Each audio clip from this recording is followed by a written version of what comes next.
Praise the Lord. आप सभी को जेएमसी की मेरे प्रिय, हम प्रभु यीशु मसीह का धन्यवाद करते हैं कि उन्होंने हमें आज का दिन दिया। मेरे प्रिय, आज हम देखेंगे कि एक पास्टर के प्रति विश्वासियों की क्या जिम्मेवारी है। मेरे प्रिय, हमने बहुत वचन सुना है कि एक पास्टर को अपनी कलीसिया के प्रति कैसा होना चाहिए, एक पास्टर का अपनी कलीसिया के प्रति बिहेवियर कैसा होना चाहिए। परंतु हमें बहुत कम प्रचार सुनने को मिलता है जहाँ पर बताया जाए कि एक कलीसिया को अपने पास्टर के प्रति क्या जिम्मेवारी निभानी चाहिए, पास्टर के प्रति विश्वासियों की जिम्मेवारी क्या है। आइए मेरे प्रिय, इससे पहले कि हम वचन की ओर बढ़ें, अगर आपने हमारे इस चैनल को सब्सक्राइब नहीं किया है तो कृपया इस चैनल को सब्सक्राइब करें। आइए मेरे प्रिय, हम वचन की ओर बढ़ते हैं। आइए हम 1 तीमुथियुस 5 अध्याय और उसका 17 वचन पढ़ेंगे, जहाँ पर इस प्रकार लिखा है, जो प्राचीन अच्छा प्रबंध करते हैं, विशेष करके वह जो वचन सुनाने और सिखाने में परिश्रम करते हैं, वह दूने आदर के योग्य समझे जाएं। मेरे प्रिय, वचन कहता है जो लोग सुसमाचार का काम करते हैं, बाइबल की टीचिंग और प्रीचिंग करते हैं, वह दूने आदर के योग समझे जाएंगे। आप संसार में किसी व्यक्ति का भी आदर करते हैं, वह आपको मकान दे सकता है, कपड़ा दे सकता है, लेकिन वह एक निश्चित समय के लिए देता है। लेकिन जो प्रभु का सेवक है, वह जिंदगी दिलाने का कार्य करता है, जिंदगी दिलाने, उद्धार दिलाने का काम करता है, परमेश्वर तक पहुंचाने का काम करता है। परमेश्वर के लोग इसलिए 2 गुने आदर के योग्य हैं। वह आपको संसारिक ब्लेसिंग्स भी देते हैं और आत्मिक ब्लेसिंग्स भी देते हैं, स्वर्गीय ब्लेसिंग्स भी देते हैं। परमेश्वर के लोगों के अधिकार हैं कि वे आपका उद्धार कराएं प्रभु यीशु मसीह के नाम से। इसलिए आप अपने पास्टर का, परमेश्वर के सेवक का आदर करें, 2 गुना आदर करें। आए हम गलातिया 6 अध्याय उसका 6 वचन पढ़ेंगे, जिसमें इस प्रकार लिखा है, जो वचन की शिक्षा पाता है वह सब अच्छी वस्तुओं में अपने सिखाने वाले को भागी करे।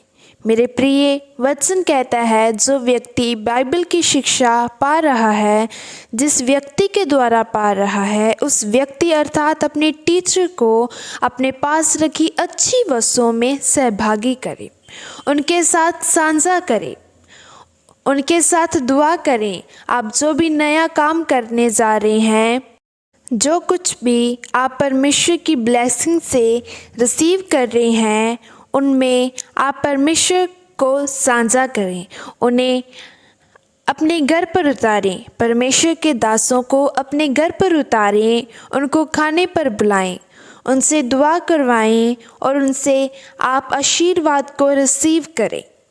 मेरे प्रिय, हम जो भी नया काम करने जा रहे हैं, वह अपने पास्टर के साथ ज़रूर शेयर करें, ताकि हमारा प्रभु का दास हमारे लिए प्रार्थना करे और हम उस कार्य में सफल हो सकें। मेरे प्रिय, आए हम दानियल 12 अध्याय और उसका 3 वचन पढ़ेंगे, जिसमें इस प्रकार लिखा है, जब सिखाने वालों की चमक आकाश मंडल की सी होगी और जो बहुतों को धर्मी बनाते हैं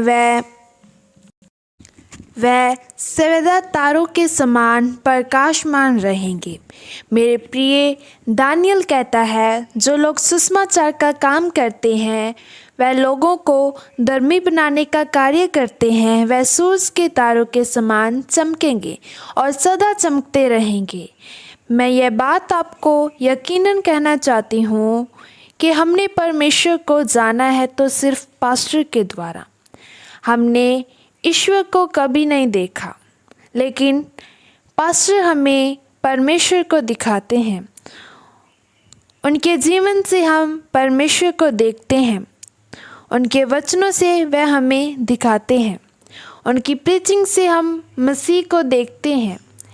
हम में से किसी ने भी ईश्वर को नहीं देखा, लेकिन देखा है तो यकीन किया है तो सिर्फ पास्टर को देखकर।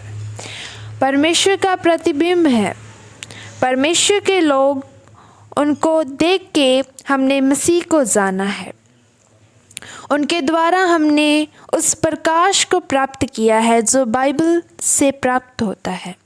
हमने यह प्रकाशन परमेश्वर के लोगों के द्वारा प्राप्त किया है, इसलिए आप उनका आदर करें। और एक दिन शाऊल की भेड़ बकरियां खो गई थी। वह उनको ढूंढने के लिए निकला। तब उसने अपने नौकर से जो बात कही, मैं उसकी ओर आपका ध्यान केंद्रित करना चाहती हूँ।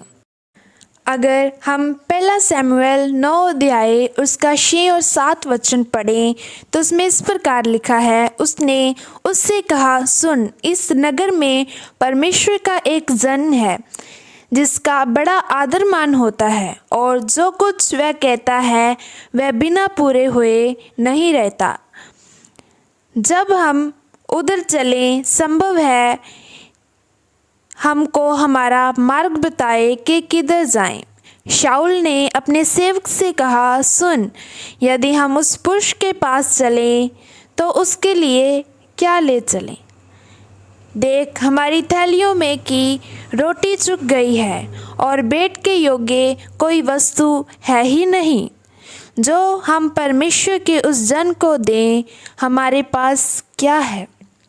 यहाँ शाऊल अपने दास नौकर से कहता है, भाई, वह सेवक जो परमेश्वर का है, यदि हम उसको यह पूछने के लिए जाएं कि हम उससे दुआ करवाने के लिए जाएं कि हमारी भेंट कहाँ मिल सकती है, तो उसको भेंट स्वरूप देने के लिए हमारे पास कुछ नहीं है। हम उसको भेंट में क्या दें? मैं आपको यह कहना चाह रही हूँ, आप परमेश्वर के दासों को भेंट देते हैं, आप बोझ समझकर, एहसान समझकर या उनकी सपोर्ट समझकर मत दीजिए, अन्यथा आपके जीवन में से आशीष नहीं रहेगी, आपके जीवन से आशीर्वाद चला जाएगा। यहाँ शाऊल कहता है उसका बड़ा दो आदर मान होता है। उस आदरणीय परमेश्वर के सेवक को भेंट स्वरूप देने के लिए हमारे पास कुछ नहीं है। आदर के रूप में हम उसको क्या दें? हमारे पास देने के लिए कुछ भी नहीं है। जब हम 8 वचन पढ़ते हैं तो उसमें इस प्रकार लिखा है, सेवक ने फिर शाऊल से कहा, मेरे पास तो एक शकेल चांदी की चौथाई है, वही मैं परमेश्वर के जन को दूंगा कि वह हमको बताए कि किधर जाएं। हालेलुया। जब 8 वचन में पढ़ेंगे तो उसका नौकर चांदी के टुकड़े निकालता है परमेश्वर के दास को भेंट देने के लिए। मैं आपको यह कहना चाहती हूँ, यदि आप ब्लेस होना चाहते हैं, अपनी ज़िंदगी में आशीषित होना चाहते हैं, आप परमेश्वर के लोगों का आदर करना शुरू करें, उनको भेंट देना शुरू करें, उनसे आशीर्वाद को रिसीव करें, उनसे दुआ करवाएं, आप सिद्ध हो जाएंगे। हालेलुया। परंतु मेरे प्रिय, आप परमेश्वर के दासों को जो भेंट देते हैं वो आप बोझ समझकर या एहसान समझकर या उनकी सपोर्ट समझकर बिल्कुल मत दीजिए, और अपने पास्टर के साथ हमेशा जुड़े रहें, उनका आदर मान करें, क्योंकि वो हमारे लिए प्रार्थना करते हैं। मेरे प्रिय, मैं आपको यह कहना चाहती हूँ, यदि आप परमेश्वर के लोगों का, परमेश्वर के दासों का आदर मान करेंगे, उनको भेंट स्वरूप देंगे, आपके जीवन पर ब्लेसिंग्स आमीन हो जाएंगी। परमेश्वर आपको इस वचन के द्वारा बहुत आशीष और बरकत दी। हमारे इस चैनल आमीन मसीह टीवी को सब्सक्राइब कर लें और इस वचन को लाइक, कमेंट और शेयर करें। God bless you all family.